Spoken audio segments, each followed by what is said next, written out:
परम सत्कारयोग साध संगत जी, सारे ही रसना पवित्र करिए। ते आखिए तानसेरे सतगुरु जगजीत सिंह जी, तानसेरे सतगुरु उदय सिंह जी। साध संगत जी, साखी ਅੱਜ ਦੀ ਸੰਬੰਧਿਤ ਹੈ ਸੰਤ ਲਖਬੀਰ ਸਿੰਘ ਜੀ ਸਿਰਸਾ। आज ਦੀ साखी हिंदी भाषा विच है। संत लखबीर सिंह जी का विवाह दिल्ली में हुआ था। उनके बड़े साले की 2 लड़कियां तथा 1 लड़का है। जब से लड़का उत्पन्न हुआ उसका अपना खून ही नहीं बनता था। डॉक्टरों का कहना था कि उसके अंदर रक्ताणुओं की कमी थी। यही कारण था कि उसका अपने आप खून नहीं बनता था। प्रारंभ में सर गंगाराम अस्पताल में उसकी जांच हुई थी तथा उसकी रीढ़ की हड्डी का ऑपरेशन भी हुआ था, पर कोई भी असर नहीं हुआ। बिल्कुल स्थिति वही रही। वहाँ के डॉक्टर का कहना था कि उसे दिल्ली के आयुर्विज्ञान संस्थान में ले जाएं, वहाँ उसकी अच्छी चिकित्सा की जाएगी। इसके साथ वहाँ खर्च भी कम होगा। बच्चे को डॉक्टर की सलाह के अनुसार आयुर्विज्ञान संस्थान में भर्ती करवाया गया। वहाँ उसकी हर प्रकार से जांच आदि प्रारंभ हो गई। हर महीने उस लड़के को एक इंजेक्शन लगाना पड़ता था, जो कि बहुत ही महंगा था। इंजेक्शन 4-5 वर्ष तक चलता रहा। सतगुरु सच्चे पातशाह श्री सतगुरु जगजीत सिंह जी महाराज की संत लखबीर सिंह जी पर बड़ी ही कृपा थी। वे सिरसा में निरंतर सेवा करते रहे। जब भी संत लखबीर सिंह जी अपने ससुराल दिल्ली आते तो उनके साले की पत्नी उनसे कहती कि वह सतगुरु महाराज के चरणों में प्रार्थना करें कि लड़का अच्छा हो जाए। निर्णय ये हुआ कि जब भी सच्चे पातशाह सिरसा आए तो उनको वहाँ बुलवा लें। सब सतगुरु जी की कृपा होनी थी और दुखों का अंत होना था। सतगुरु जी का सिरसा जाने का कार्यक्रम बना। संत जी ने अपने साले को सूचना भेजी कि वो लड़के को लेकर वहां आ जाए। संत जी के लेखनानुसार उनका साला बच्चे को लेकर वहां पहुंच गया। वहां पहुंचकर संत लखबीर सिंह ने बच्चे को लेकर सतगुरु जी के चरणों में प्रार्थना की। वो कहने लगे, हे गरीब निवाज, इस बच्चे पर कृपा करो और इस बेचारे को रोग से मुक्त कर दो। उन्होंने सच्चे पातशाह जी के चरणों में प्रार्थना की कि इस बच्चे का खून नहीं बन रहा।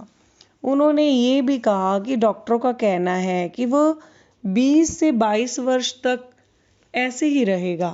अब सब लोग दवाइयों से हार गए हैं।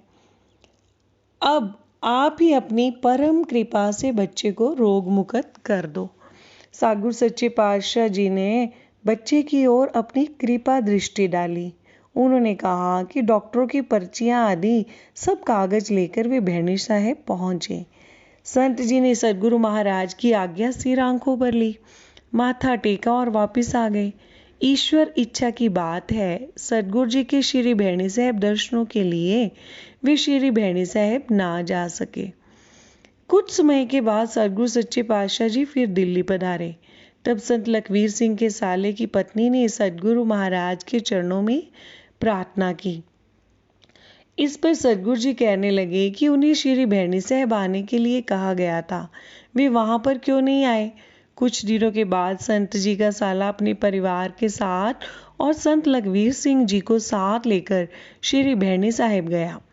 वह डॉक्टरों की पर्चियां आदि कागज पत्तर भी साथ ले गए, क्योंकि श्री भैणी साहब गए बिना सतगुरु जी की कृपा ना होगी।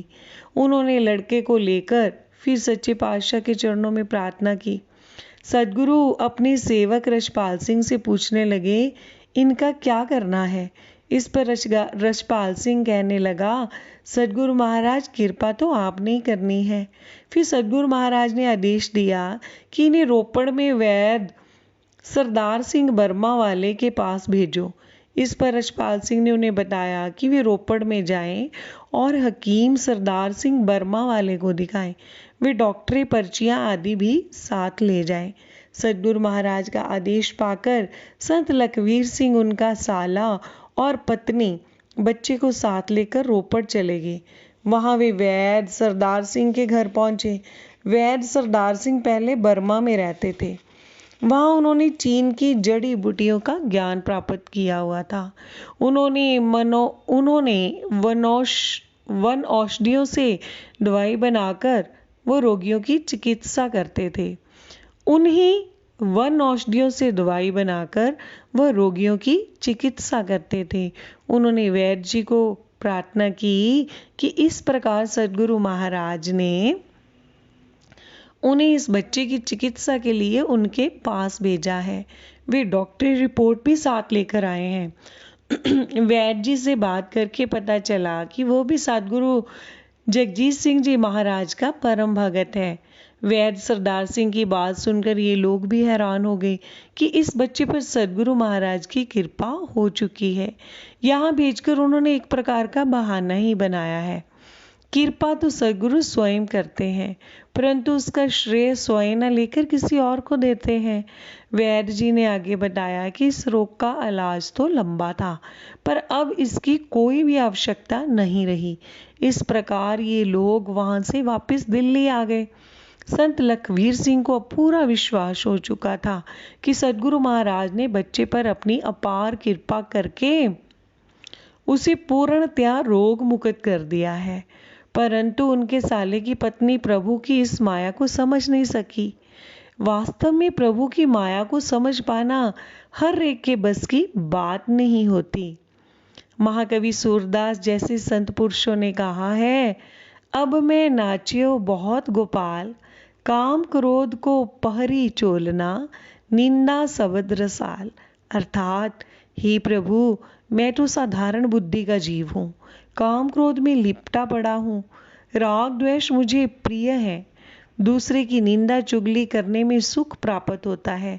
उस स्थिति में मैं उस परम सच्चिदानंद की माया का पार कैसे पा सकता हूँ। संत लखवीर सिंह के साले की पत्नी सोचती रही कि वैद्य जी ने उसके बच्चे को कोई दवाई क्यों नहीं दी। अज्ञानी पुरुष उस अकाल पुरुष की माया को नहीं समझ सकता।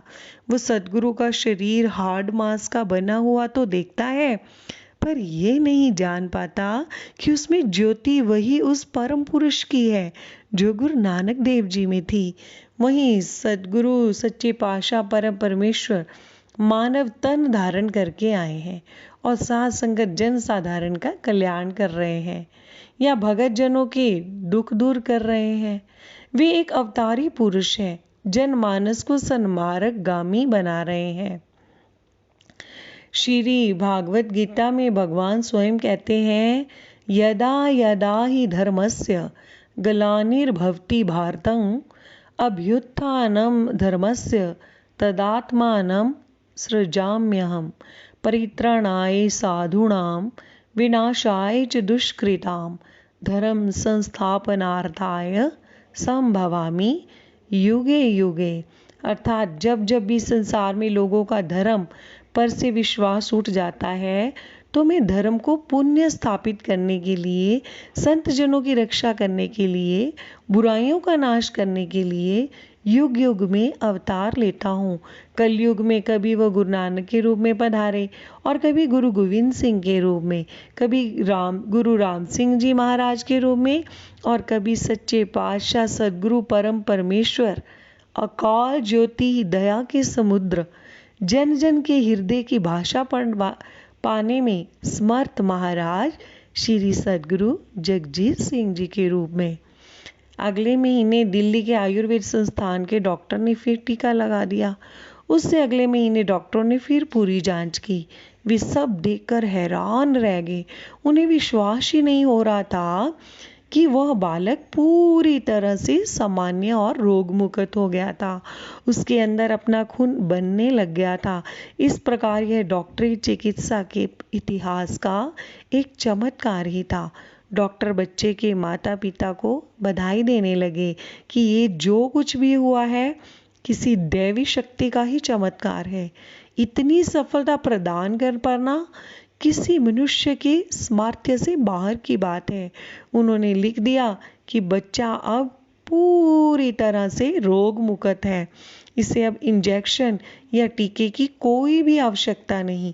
डॉक्टरों ने फिर पूछा कि उन्होंने बाहर से किसी दूसरी दवा का सेवन किया था? तो माता पिता ने बताया कि उन्होंने कोई भी दवा नहीं दी। सब कृपा सच्चे पातशाह श्री सद्गुरु जगजीत सिंह जी महाराज की ही है। सारे ही आख लिए, धन धन श्री सतगुरु जगजीत सिंह जी।